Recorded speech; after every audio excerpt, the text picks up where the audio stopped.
Hello दोस्तों, कैसे हैं आप। आशा करती हूँ आप लोग स्वस्थ होंगे और मस्त होंगे। मैं आपको बचत करने के कई तरीके बताती रहती हूँ। कई तरीके ऐसे भी होते हैं जिसमें हम बचत करके घर में पैसा सेव करते हैं। हम पैसा बचा करके घर में रखते हैं तो कहीं ना कहीं पैसे खर्च हो ही जाते हैं। क्या करें? तो मैं आपसे कहती हूँ कि कहीं पर आप इन्वेस्ट कर दीजिए। इन्वेस्ट मतलब आप बिजनेस में भी कर सकते हैं, तो ये आपके ऊपर डिपेंड करता है आप पैसे को कैसे बढ़ाना चाहते हैं। पोस्ट ऑफिस की भी कई स्कीम होती हैं जिसमें हम बचत कर सकते हैं। बैंक में भी कई स्कीम हैं जिसमें हम पैसा बचा सकते हैं। लेकिन क्या हमें इन स्कीमों में बिना सोचे समझे पैसा इन्वेस्ट कर देना चाहिए? क्या हमें नहीं सोचना चाहिए कौन सी स्कीम हमारे लिए सही है या गलत है? हम जब भी पैसा इन्वेस्ट करते हैं, कहीं कोई स्कीम लेते हैं, तो उसके लिए हम बहुत सोचते हैं, बहुत समझते हैं। तो आखिर क्या सोचना चाहिए और क्या समझना चाहिए? पैसे को एफडी के रूप में हम सुरक्षित निवेश कर सकते हैं। एफडी करते समय हमें किन बातों का ध्यान रखना चाहिए, तो इसी के लिए मेरा ये आज का वीडियो है। वीडियो को पूरा अंत तक देखिए। अगर आप एफडी खोलने का सोच रहे हैं, अगर आप पैसा एफडी में इन्वेस्ट करने की सोच रहे हैं, तो ये वीडियो आपके लिए है और पूरा वीडियो आप अंत तक देखिए। चलिए आज का वीडियो शुरू करते हैं।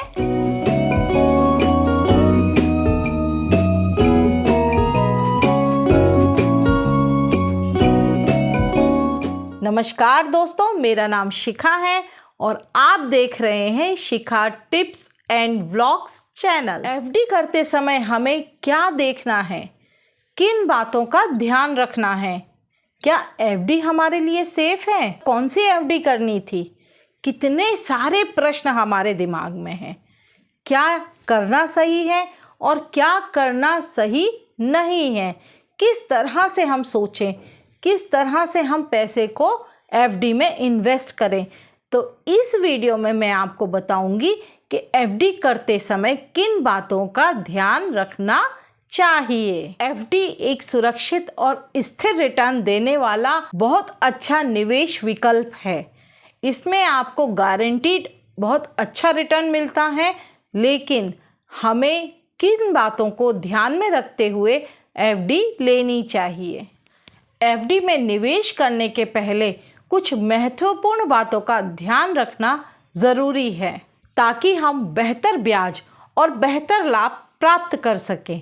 आइए हम देखते हैं एफडी करते समय हमें किन बातों का ध्यान रखना चाहिए। एफडी निवेश का एक सुरक्षित तरीका है। टैक्स नियमों को ध्यान में रखकर ही निवेश करें।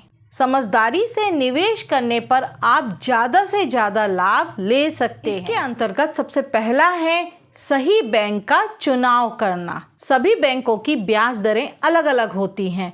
हर बैंक में समय के अनुसार कितनी ब्याज दर है, इसका हमें पहले पता लगाना होगा। हमें बैंक का पता करना है, वो सरकारी बैंक है या प्राइवेट बैंक है। क्योंकि सरकारी बैंक में इंटरेस्ट भले ही थोड़ा कम हो, लेकिन आपका निवेश सुरक्षित रहता है। लेकिन ऐसा नहीं है कि प्राइवेट बैंक में आपका पैसा सुरक्षित नहीं है। बहुत सारे प्राइवेट बैंक हैं, इनमें भी आपका निवेश सुरक्षित है। हमें पहले चेक करना है, हमें पहले पता करना है कि कौन से बैंक हमें सबसे अच्छा ब्याज दे रहे हैं। जो बैंक हमें अच्छा ब्याज देगा, हम उसी में एफडी खुलवाएंगे। सरकारी बैंक अधिक सुरक्षित होते हैं, लेकिन ब्याज दरें थोड़ी सी कम होती हैं। अगर आपको सुरक्षा की पूरी गारंटी चाहिए तो आप सरकारी बैंक में एफडी खोल सकते हैं। पैसा निवेश करने के पहले आप बैंक की क्रेडिट रेटिंग और विश्वसनीयता की पूरी तरह से जांच कर लें। उसके बाद ही आप अपने पैसे को इन्वेस्ट करें, आप अपनी एफडी उस बैंक में खोलें। दूसरी चीज़ है ब्याज दरों की तुलना करें। हमारे भारत देश में बहुत सारे बैंक खुल गए हैं, तो हमें पता कैसे चलेगा कि कौन सा बैंक हमें कितना ब्याज दे रहा है? तो इसके लिए आप ऑनलाइन सर्च कर सकते हैं। आप ऑनलाइन सर्च करें कौन सा बैंक आपको कितना ज़्यादा ब्याज दे रहा है। मतलब आप ब्याज की तुलना करें, चाहे वो सरकारी हो या वो प्राइवेट हो। बैंक में ब्याज की तुलना ज़रूर करें, जिससे हो सकता है कि आप अपने उसी पैसे को एफडी करके ज़्यादा ब्याज ले सकें। बैंकों में वरिष्ठ नागरिकों को ज़्यादा ब्याज का लाभ मिलता है। अगर आप वरिष्ठ नागरिक हैं तो वरिष्ठ नागरिकों की सेपरेट कई स्कीमें होती हैं, उनको चेक करें। उसमें भी आप देखें, जहां ज़्यादा ब्याज मिल रहा है वहां पर आप एफडी ले सकते हैं। वरिष्ठ नागरिक में भी 2 कैटेगरी होती हैं, सुपर वरिष्ठ नागरिक जो कि 80 साल से ऊपर होते हैं, और दूसरे वरिष्ठ नागरिक जो 60 वर्ष से लेकर के 80 वर्ष तक होते हैं। तो ये आपको देखना होगा कि आप किस कैटेगरी में आते हैं और कौन सा बैंक आपको इसमें ज़्यादा ब्याज दे रहा है। तीसरा है, एफडी की अवधि समझदारी से चुनें। ब्याज दरें अवधि के अनुसार बदलती रहती हैं। ये आपको देखना है कि आपको कितनी अवधि तक के लिए एफडी लेनी है।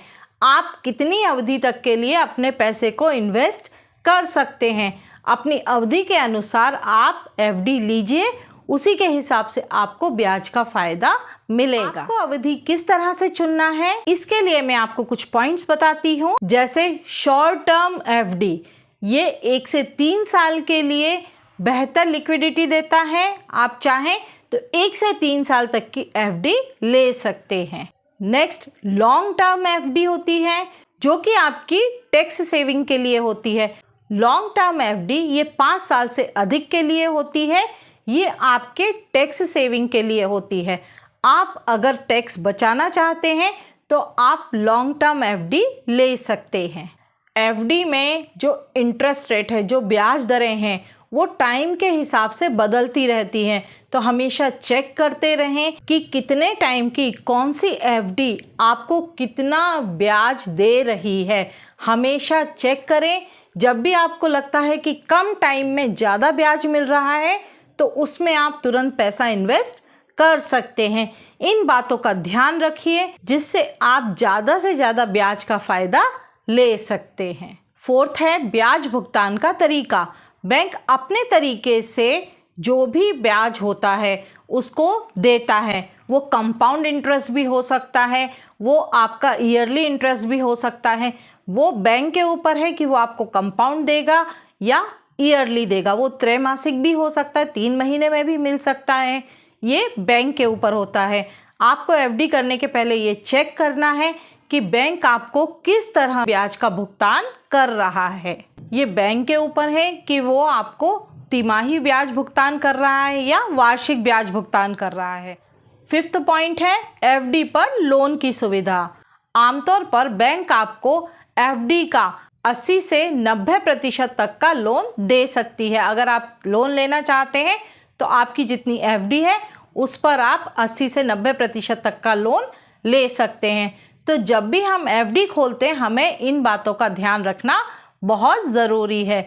आशा करती हूँ आपको मेरा ये वीडियो समझ में आया होगा, और यदि आपको मेरा ये वीडियो पसंद आया हो तो please like, share and subscribe my channel. और हाँ, बेल आइकन का बटन दबाना मत भूलिए, जिससे आपको मेरे नए नए वीडियोस के नोटिफिकेशंस मिलते रहेंगे। धन्यवाद।